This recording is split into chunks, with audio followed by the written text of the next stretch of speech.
പൽമജ എന്ന് പറഞ്ഞാൽ എൻ്റെ അഭിപ്രായത്തിൽ ഷോ വർക്കാണ്. ജയിക്കുന്ന വർക്കൊന്നുമല്ല. ജയിക്കുന്ന വർക്ക് എന്ന് പറഞ്ഞാൽ സൈലൻറ്റ് വർക്കാണ്. ഇലക്ഷൻ്റെ ജനങ്ങളെ കയ്യിലെടുക്കില്ല. അല്ലാണ്ട് റോഡുമ്പോൾ കൂടെ നടന്നാലൊന്നും വോട്ടാവില്ല. അതാണ്. അത് ആര് ജയിക്കുമെന്ന് പറയുന്നില്ല. പക്ഷേ ഷോ വർക്ക് ജയിക്കില്ല. ഉത്ഭുതരാ വോട്ടർമാർ പഴയമാരില്ല. അവർ ഓരോന്ന് പഠിച്ചുകൊണ്ടിരിക്കും. 40% ഒരു പാർട്ടിയില്ലാത്ത ആൾക്കാരായിരിക്കും. അവർ ആരൊക്കെ ചെയ്യുന്നു അവരാണ് ജയിക്കുക എവിടെയും, അല്ലേ? മറ്റ് ഞാൻ ഒരു പാർട്ടിക്കാരൻ, ഞാൻ അതിനെ ചെയ്യും. അതല്ലാത്തൊരു 40% ഉണ്ട് തെറ്റും ശരിയും നോക്കിക്കാണുന്നത്. അതാണ് എവിടെ. അതിന് നമ്മൾ കോടിക്കണക്കിൽ ചിലവാക്കിയിട്ട് കാര്യമില്ല. പ്രത്യേകിച്ച് കേരളത്തിൽ. തമിഴ്നാട്ടിലാണെന്ന് വെച്ചാൽ പൈസ തിരിച്ച് ഇവിടെ നടക്കില്ല.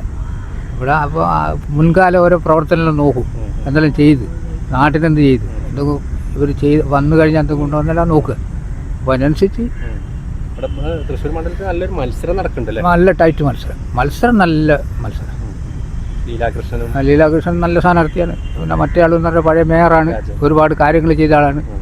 ഇവിടെ മേയറായ സമയത്തും കൗൺസിലറായ സമയത്തല്ലോ ജനങ്ങളെ അങ്ങനെയല്ല. അങ്ങനെ തന്നെ ലീലാകൃഷ്ണൻ നല്ല സ്ഥാനാർത്ഥി.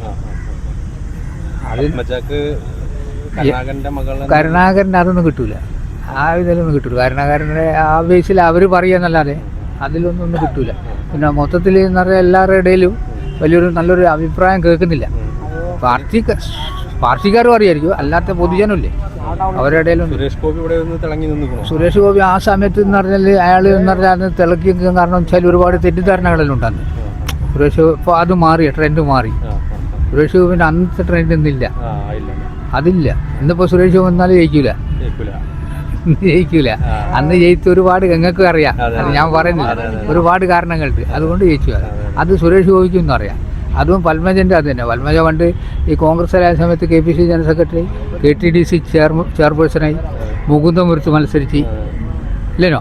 മുകുന്ദപുരത്ത് നിന്നിട്ട് ആകെ നാശമായതാ. അവസാനം ഒരു കാരണം പറഞ്ഞു പോയതാ. അത് വേറെ ചില ഡീലാണ്. അപ്പോൾ അതിൻ്റെ പേരിൽ ഒരിക്കലും ജയിക്കില്ല. അപ്പോൾ നിങ്ങളോട് എൻ്റെ ഓർമ്മ. ഉത്ഭുതരാ. കടുത്ത മത്സരം. കേരളത്തിന്റെ ഭരണം മാറാൻ സാധ്യതയുണ്ട്. ഉണ്ട്, മാറും. അത് ഇത്ര ഭൂരിപക്ഷം എത്ര കിട്ടുമെന്ന് പറഞ്ഞാൽ മാറില്ലെന്തായാലും മാറും. കാരണം ഞാൻ നമ്മളെ വടക്കൻ കേരളമില്ലേ, മലബാറിൽ ഒരുപാട് മാറ്റമാണ്. അതായത് കോഴിക്കോട്, കണ്ണൂർ, വയനാട്, മലപ്പുറം, കാസർഗോഡ് ജില്ലകളിൽ ഒരുപാട് മാറ്റങ്ങളുണ്ട്.